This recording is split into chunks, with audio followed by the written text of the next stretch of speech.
আসসালামু আলাইকুম। ওয়ালাইকুম আসসালাম। তোমাদের দেখে আমার খুব ভালো লাগছে। ইনশাআল্লাহ আজকে আমরা শুনবো নবী মুহাম্মদ সাল্লাল্লাহু আলাইহি ওয়াসাল্লামের কাবার পুনর্নির্মাণের বিবাদ মীমাংসা। বিয়ের 10 বছর পর যখন মুহাম্মদ সাল্লাল্লাহু আলাইহি ওয়াসাল্লামের বয়স 35 বছর হয়, মক্কায় একটি বিশাল বন্যা হয়।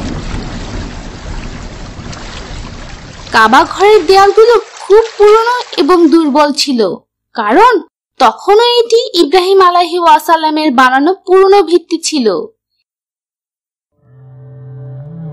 দেয়ালগুলো ততদিনে দুর্বল হয়ে গিয়েছিল এবং বন্যা দেয়ালগুলোকে আরো দুর্বল করে তোলে এবং আরো অনেক ফাটল দেখা দেয়।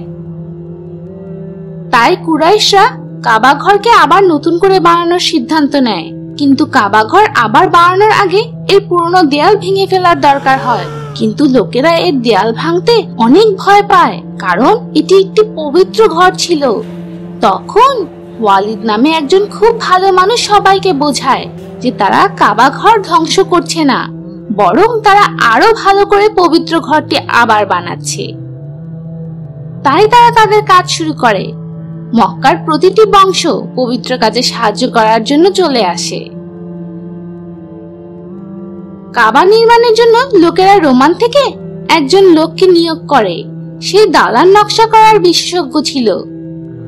মুহাম্মদ সাল্লাল্লাহু আলাইহি ওয়াসাল্লাম নিজেও পাথর বহন করার কাজে যোগ দিয়েছিলেন। কুরাইশদের জন্য এটি খুবই আনন্দের সময় ছিল। কিন্তু যখন কালো পাথরটি তার জায়গায় রাখার সময় আসে, তখন সমস্যা শুরু হয়। প্রত্যেক পরিবার ও বংশই কালো পাথরটি তার জায়গায় রাখতে চেয়েছিল।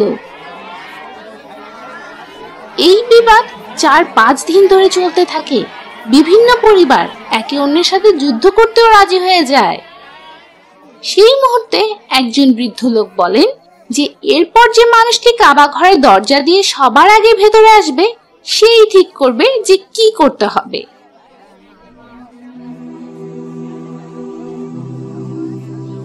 সবাই রাজি হয়ে যায় এবং কাবা ঘরের দরজা দিয়ে পরের লোক আসার জন্য অপেক্ষা করতে থাকে।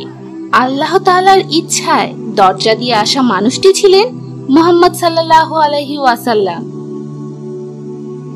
সবাই তাকে দেখে খুব খুশি হয়, কারণ সবাই তাকে খুব পছন্দ করত।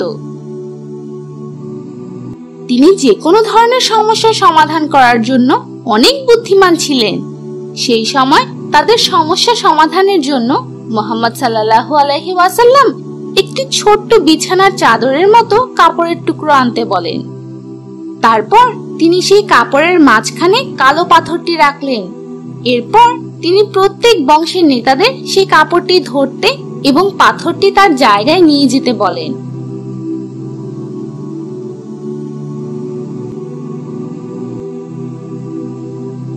মুহাম্মদ সাল্লাল্লাহু আলাইহি ওয়াসাল্লাম নিজ হাতে পাথরটি সঠিক জায়গায় রাখতে তাদের সাহায্য করেছিলেন।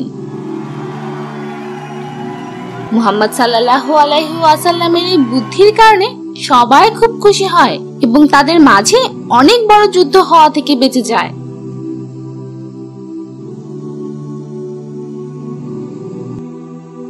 আজকের মতো আমরা এখানেই শেষ করি। ইনশাআল্লাহ আমাদের আবার দেখা হবে।